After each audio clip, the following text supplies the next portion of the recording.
Praise the lord. యేసుక్రీస్తు నామములో మీ అందరికీ శుభములు. మరి ఇక్కడ అపోస్తులైన పౌలు గారు కొరింథీ సంఘానికి రాస్తూ అద్భుతమైన అమూల్యమైన సత్యాలను అక్కడ తెలియజేస్తూ ఉన్నాడు. ఏమిటి అవి అని మనం చూసినట్లయితే, గమనించినట్లయితే నా ప్రియమైనటువంటి సహోదరి స్నేహితులరా, చాలా జాగ్రత్తగా మీరు ఆలోచన చేసినట్లయితే ఇక్కడ పరిశుద్ధాత్మ దేవుని కార్యాలు చాలా అద్భుతంగా, ఉన్నతంగా మనకి ఉంటా ఉన్నాయి. మీరు ఇక్కడ గమనించినట్లయితే ప్రియులరా, 1 కొరింథీ పత్రిక 1వ అధ్యాయం 26వ వచనం చూసినట్లయితే, సహోదరులారా మిమ్మను పిలిచిన పిలుపునకు చూడండి, మీ పిలుపుని చూడండి, మిమ్మల్ని మీరు చూసుకోండి, మీకున్న సామర్థ్యాన్ని మీరు చూసుకోండి, ఎటువంటి స్థితిలో ఉన్న మిమ్మల్ని దేవుడు పిలిచాడో చూడండి, ఎటువంటి పరిస్థితుల్లో ఉన్న దేవుడు మిమ్మల్ని ఏర్పాటు చేసుకున్నాడో చూడండి. మీలో లోకరీతిని అంటే శరీరానుసారంగా మీరు చూస్తే జ్ఞానులైనా కాదు, గనులైనా కాదు. కాబట్టి జ్ఞానులైనను గనులైనను గొప్ప వంశంలో వారైనను అనేకులు పిలవబడలేదు. హల్లెలూయా. ఈరోజు దేవుడు నిన్ను పిలిచాడు, ఏర్పాటు చేసుకున్నాడని అతిశయించవలసింది ఏమీ లేదు. ఎందుకనంటే ఒక చదివేటువంటి స్టూడెంట్ని మంచి స్కూల్లో వేసి గొప్పని చేస్తే అది పెద్ద, ఆడు చదువుతాడు, ఎక్కడన్నా చదువుతాడు కాబట్టి అంటారు. కానీ వాడు చదవడు, రాదు, ఏమీ లేనటువంటిది అని తీసుకుని వెళ్ళి వాడికి చదువు మీద ఇంట్రెస్ట్ కలిగించి గొప్పని చేస్తే చాలా పెద్ద పేరు వస్తుంది. దేవుని ఉద్దేశం ఎప్పుడు కూడా జ్ఞానం గలవాడిని పిలుస్తాడు అనుకుంటారు. నా జ్ఞానాన్ని బట్టి దేవుడికి ఇంత పేరు వచ్చింది అంటే అతని వల్ల దేవునికి పేరు వచ్చింది అనుకుంటారు. ఏంటన్నారా? నా వల్ల దేవునికి పేరు వచ్చింది అనేటువంటి ఆలోచనలో వాళ్ళు ఉంటారు. ఇప్పుడు ఫర్ ఎగ్జాంపుల్, దేవుని పని చేయడానికి దేవుడు నన్ను ఏర్పాటు చేసుకున్నాడు, కానీ ఏ విధమైనటువంటి జ్ఞానం లేదు, ఏ విధమైన అర్హతలు లేవు, ఏ విధమైన యోగ్యతలు లేవు, ఏది కూడా మంచి అనేటువంటిది, జ్ఞానం అనేటువంటిది ఏమీ లేదు. వింటున్నారా? ఎందుకని అంటే ఇక్కడ అదే చెప్తున్నాడు దేవుడు. సహోదరులు మిమ్మల్ని పిలిచిన పిలుపుని చూడండి, మీలో లోకరీతిని జ్ఞానులైన గనులైన గొప్ప వంశంలో అనేకులు పిలువబడలేదు. వాళ్ళు ఎవరో పిలువబడలేదు, కానీ ఏ శరీరయు దేవుని ఎదుట అతిశయింపకుండానట్లు. అతిశయించడానికి ఏమీ లేదు. గొప్ప దేవుడు అని పిలుచుకున్నాడు అంటకి గొప్పతనం ఏమీ లేదు. మనలో ఏ క్వాలిఫికేషన్ లేదు, ఏ క్వాలిటీ లేదు, ఏ గొప్పతనం లేదు. జ్ఞానులను సిగ్గుపరచుటకు లోకంలోని వెర్రివారిని దేవుడు ఏర్పరచుకొని ఉన్నాడు. వెర్రివారిని ఇక్కడ వాస్తవం గమనించాలి. దేవుడు పిలిచినప్పుడు వెర్రివాళ్ళు అవ్వచ్చు, దేవుని దగ్గరకు వచ్చినప్పుడు వెర్రివాళ్ళు అవ్వచ్చు, కానీ దేవునితో నడుస్తూ ఉన్నప్పుడు దేవుడు చూడండి, ఏదైనా ఒక జాబ్ ఇచ్చినప్పుడు వాళ్ళకి ఆ జాబ్ గురించి ఏమీ తెలియదు, కానీ జాబ్కి కావాల్సిన అర్హత వాళ్ళ దగ్గర మరి ఒక టెస్ట్ పెట్టి తీసుకున్నప్పుడు ఏం చేస్తారంటే వాళ్ళు ఎవరైనా సరే కంపెనీ ట్రైనింగ్ ఇస్తుంది అన్నమాట. వెంటనే జాబ్ ఇచ్చేసారు, ట్రైనింగ్ ఇస్తారు. ఆ ట్రైనింగ్లు ఏంటంటే వీళ్ళకి ఏ విధంగానైతే వర్క్ చేయాలో ఆ ట్రైనింగ్ అంతా ఇచ్చి వీళ్ళకు అనుకూలంగా మార్చేసుకుంటారు. అర్థమవుతుందా?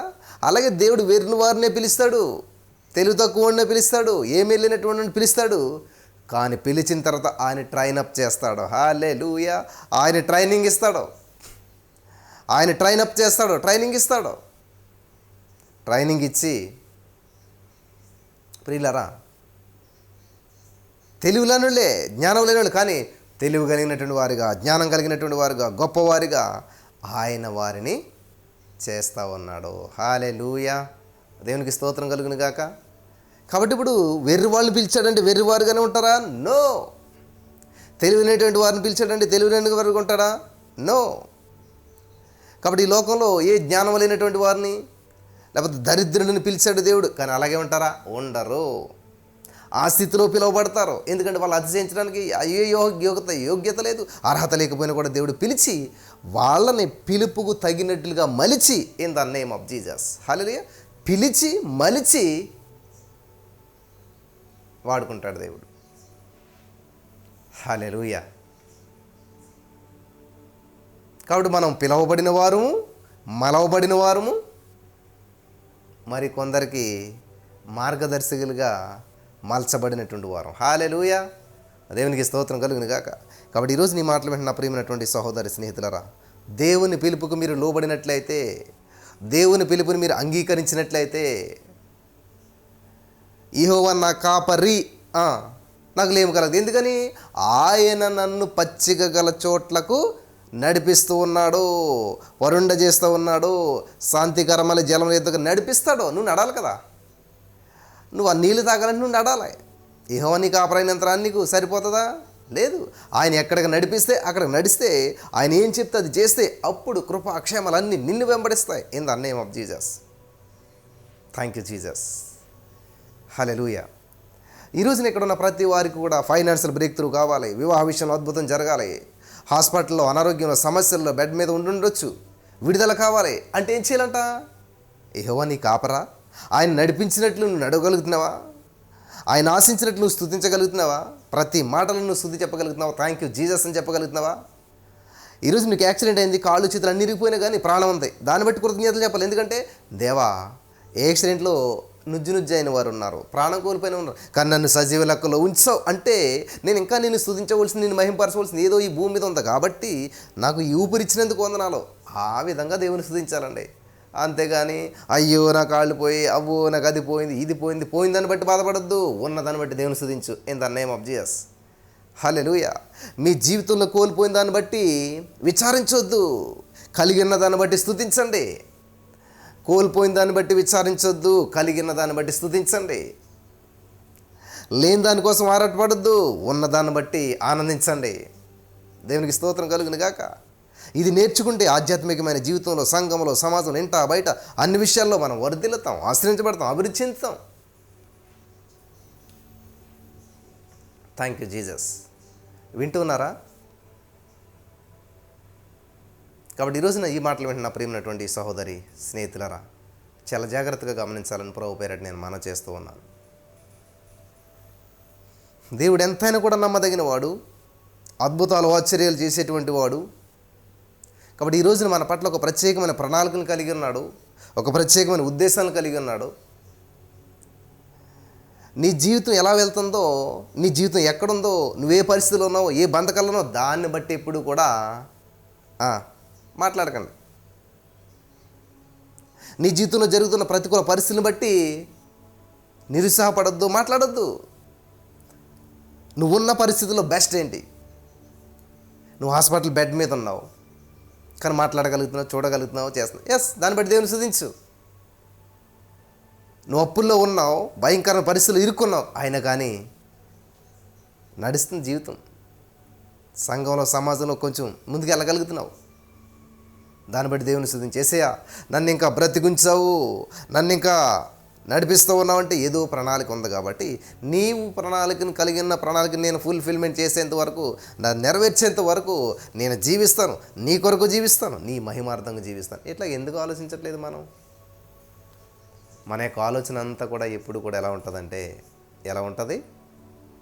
ఎందుకని దేవుడు ఇలా చేస్తున్నాడు, ఎందుకని దేవుడు అలా చేస్తున్నాడు, దేవుడు ఆలోచన ఇలాగ ఉందేంటి, దేవుడు ఈ పని ఇలా చేశాడండి, దేవుడు అలా చేశాడండి, నేను ఎంతో ప్రార్థన చేశాను మగపిల్లడు పుట్టాలని, ఆడపిల్లని ఇచ్చాడండి దేవుడు అసలేని, నేను ఎంతో ప్రార్థన చేసిన ఈ ఉద్యోగం వస్తుందని, దేవుడు ఆ ఉద్యోగం ఎందుకు ఇవ్వలేదు అసలని, నేను ఎంతో ప్రేర్ చేసిన ఈ అబ్బాయితో పెళ్ళి అయిపోతుందని చెప్పేసి ఎంగేజ్మెంట్ దగ్గర వచ్చి ఆగిపోయింది, దేవుడు ఎందుకని కలగ చేసుకోలేదు, దేవుడు ఎందుకని అసలే పట్టించుకోవట్లేదు, ఎంత ప్రార్థన చేసినా దేవుడు చూడలేదు. ఇటువంటి ఆలోచనలతో నువ్వు పనిచేస్తే ఫలితం మాత్రం నిరుత్సాహమే వస్తుంది, ఫలితం మాత్రం శూన్యం. ఒకవేళ నీ జీవితంలో కార్యం తప్పించబడ్డదా, in the name of Jesus, thank you Lord. ఈ ఉద్యోగం రాలేదా, థ్యాంక్ యూ జీసస్, వందనాలు యేసయ్యా. రోజుకు 18 గంటలు కష్టపడి చదివా నేను, టీచర్ అవ్వాలని చెప్పి ఆశతోటి. నేను ఏ క్లాసులో చెప్పినా కూడా పిల్లలు భోజనం చేయడం మర్చిపోయేవారు, లంచ్కి వెళ్తా మర్చిపోయేవారు. నా టీచింగ్ ప్రాక్టీస్లో కొంతమూరులో బీఎడ్ చేసినప్పుడు, రాజమండ్రిలో బీఎడ్ చేసినప్పుడు కొంతమూరు స్కూల్లో నేను ప్రాక్టీస్ క్లాసెస్ చెప్పేవాడిని. అన్నీ కంబైన్ చేసి ఇస్తే వాళ్ళని ఎంగేజ్మెంట్ చేయడానికి కొన్ని అద్భుతమైన విషయాలు నేను చెప్తూ ఉన్నాను. బ్రష్ ఎలా చేయాలి, స్నానం ఎలా చేయాలి, ఎలా ఉండాలి సమాజంలో, ఈ విషయాలు చెప్తుంటే వాళ్ళ లంచ్ బెల్ కూడా మర్చిపోయారు. బెల్ అయినా ఎవరు బయటికి వెళ్తలేదు. హెచ్ఎం గారు వచ్చి, సార్ కొంచెం విజిల్ పెట్టండి సార్, వాళ్ళు బయటికి వెళ్ళాలి. అందరూ ఈయన టీచర్ అయిపోతాడు, గొప్ప టీచర్ అవుతాడు. ఎస్, నాకు కూడా ఆశ. కానీ అందరికీ జాబ్ వచ్చిన దగ్గర రాలేదు. నేను డిసప్పాయింట్ అవ్వలేదు, నేను నిరుత్సాహపడలేదు.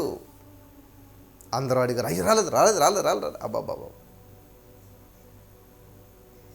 పరిస్థితులు ప్రతికూలమైపోయాయి, దిగజారిపోయింది, తినడానికి లేని పరిస్థితి వచ్చింది, ఎన్నో సిచ్యువేషన్ ఎదురైనా కానీ దేవుని విడిచిపెట్టలేదు, దేవుని ప్రశ్నించలేదు. ఎందుకు దేవా నాకు ఇవ్వలేదు? అడగలేదు.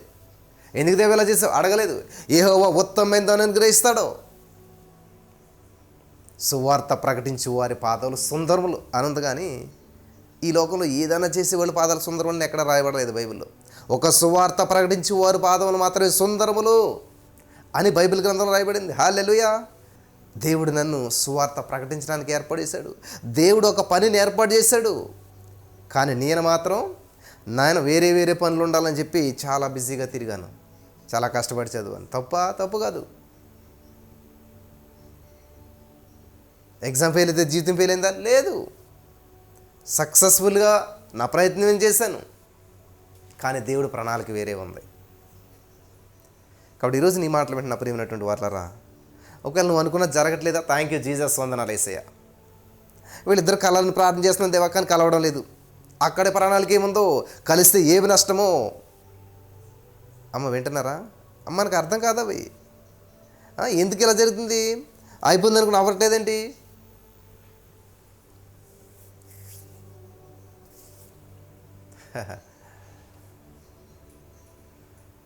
ఈ రోజున దైవికమైన భయం లేకుండా చాలామంది భర్తకు తెలియకుండా భార్య, భార్యకు తెలియకుండా భర్త ఎన్నో పొరపాట్లు, ఇల్లీగల్ కాంట్రాక్ట్స్ ఏవేవో చేస్తూ ఉన్నారు.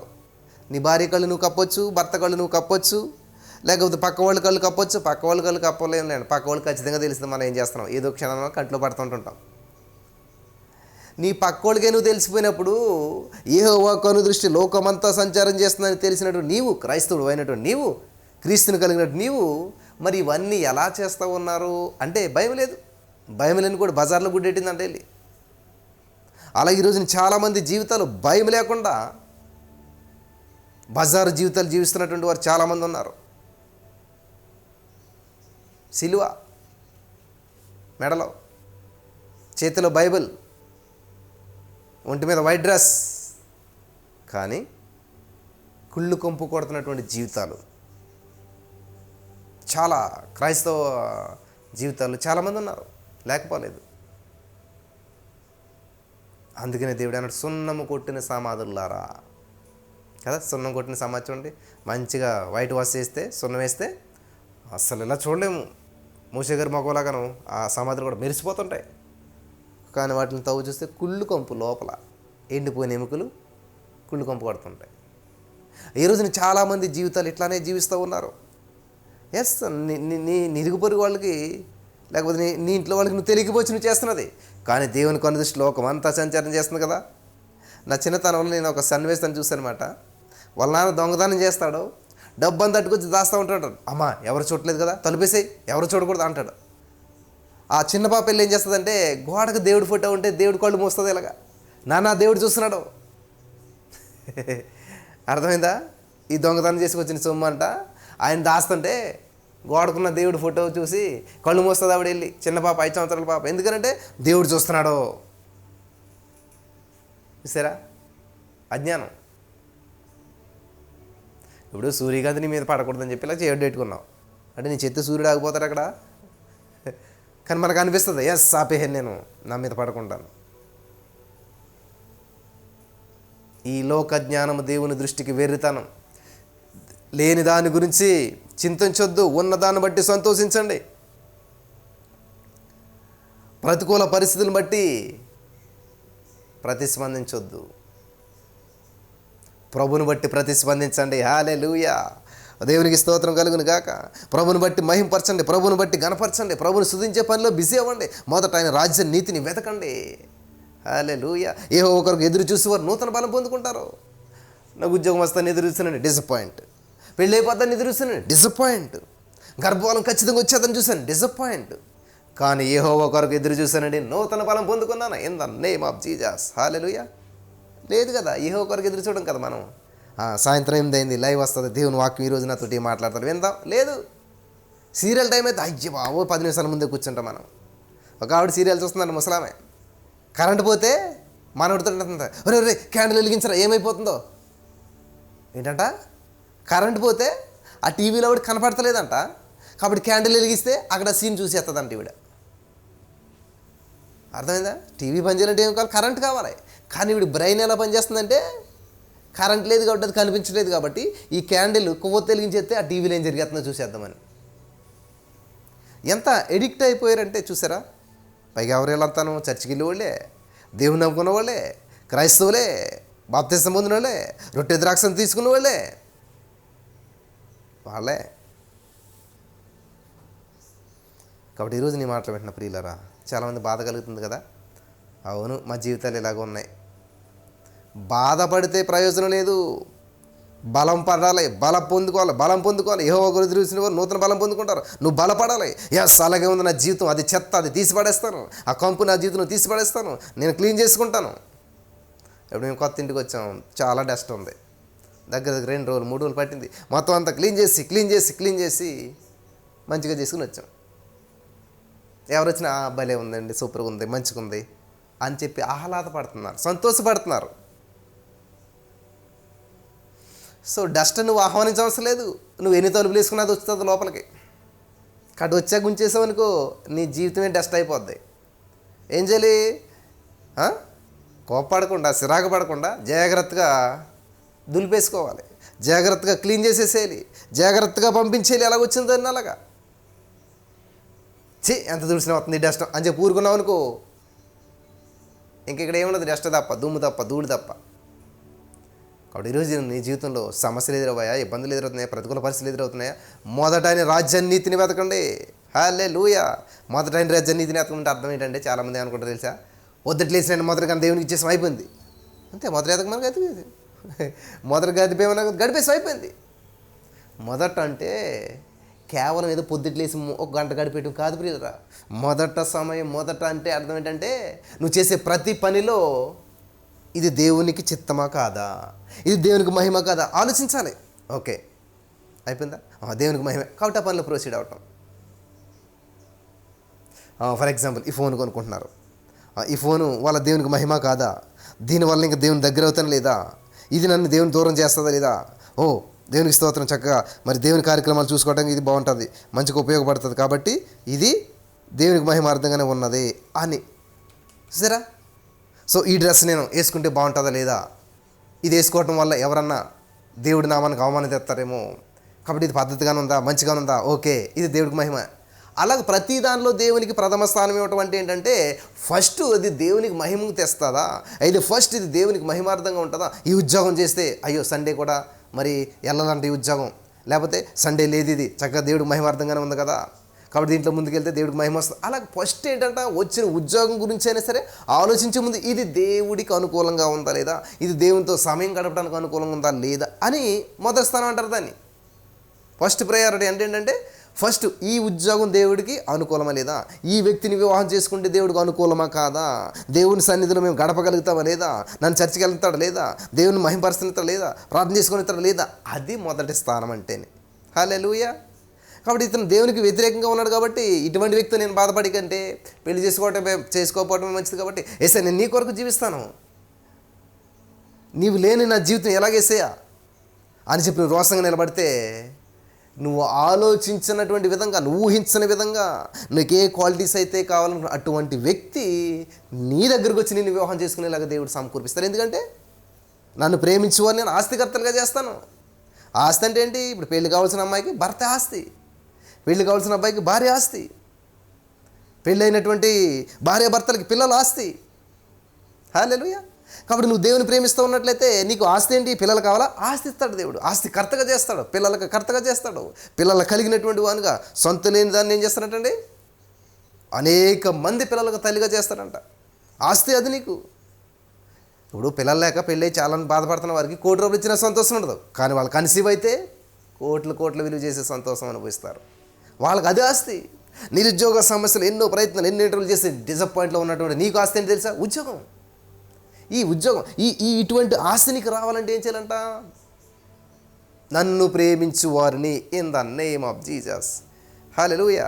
అందరికీ చేస్తానట్లేదు దేవుడు, అందరినీ ఆస్తిపరులుగా ఆస్తికర్తలుగా చేస్తానట్లేదు. నన్ను ప్రేమించేవారిని, నన్ను కనపరిచేవారిని, నన్ను నన్ను నన్ను హల్లెలూయా. కాబట్టి ప్రతి స్థానం, ప్రతి మాట, ప్రతిదీ కూడా ఇది దేవునికి మహిమగా ఉన్నదా లేదా, ఇది దేవునికి అనుకూలంగా ఉందా లేదా, ఇది దేవుని చిత్తానంగా ఉందా లేదా ఆలోచించాలి. Thank you Jesus.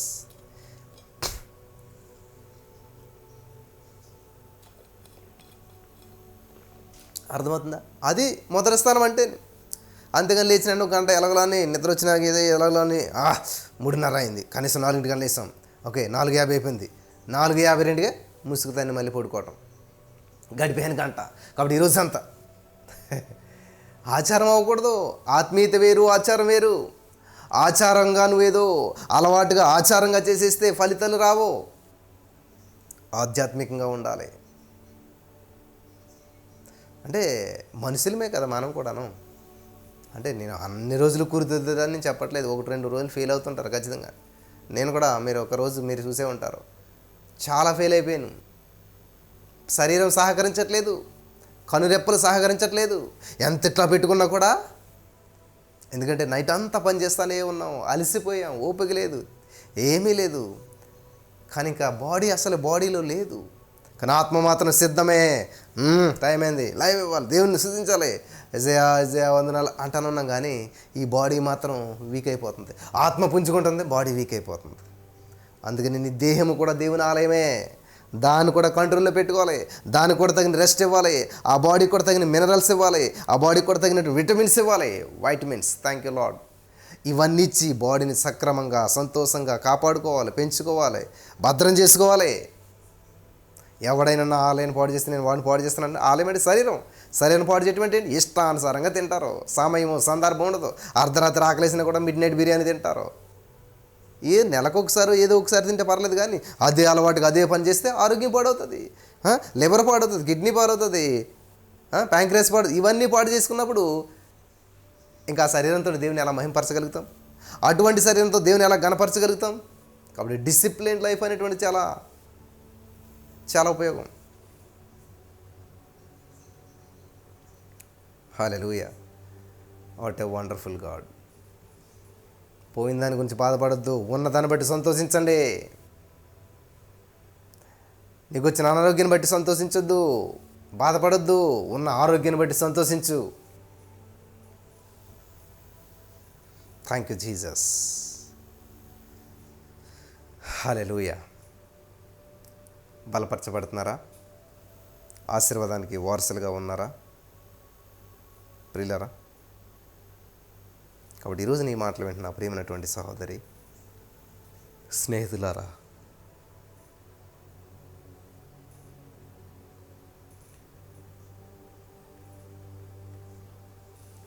జీవితంలో మీరు తీసుకునే నిర్ణయాలు మిమ్మల్ని గొప్పవాళ్ళని చేయాలా, తక్కువ వాళ్ళని చేయాలా, ఎటువంటి వాళ్ళని చేయాలా అనేటువంటి నిర్ణయిస్తుంది.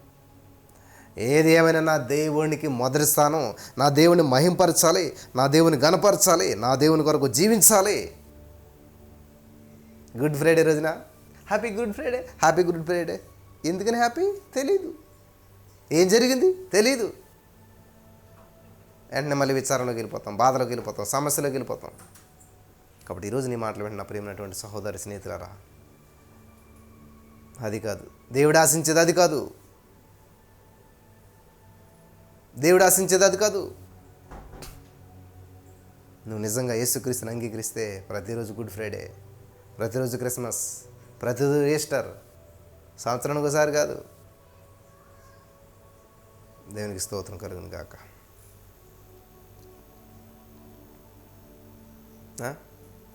గుడ్ ఫ్రైడే వద్దులకు సిలువలో పైకి 7 మాటలు, అంతే. 7 మాటలు నేర్చుకోండి, అయిపోయింది. ఉపయోగం ఏంటి? 7 మాటలు అవసరం లేదు. దేవుని నోటి నుంచి వచ్చి ఒక మాట నీ జీవితాన్ని మార్చేస్తుంది. హల్లెలూయా. దేవుని నోటి నుంచి వచ్చిన ఒక మాట నీ జీవిత గమ్యాన్నే మార్చేస్తుంది. కాబట్టి ఈరోజు నీ మాటలు వింటున్నటువంటి ప్రియులరా, శక్తిమంతుడైన దేవుని శక్తితో ఆరాధిద్దాం, బలముతోటి దేవుని కనపరచుదాం. మరి ఈరోజంతా అలసిపోయింటారు కాబట్టి అందరూ కూడాను ఈ వాక్యాన్ని మరలా వినండి. ఏంటి? లేని దాని గురించి బాధపడుతున్న దాన్ని బట్టి సంతోషించండి, బలపరచబడండి. పరిశుద్ధాత్మ దేవుడి వాక్యం ద్వారా మనం బలపరచును గాక. ఆమేన్.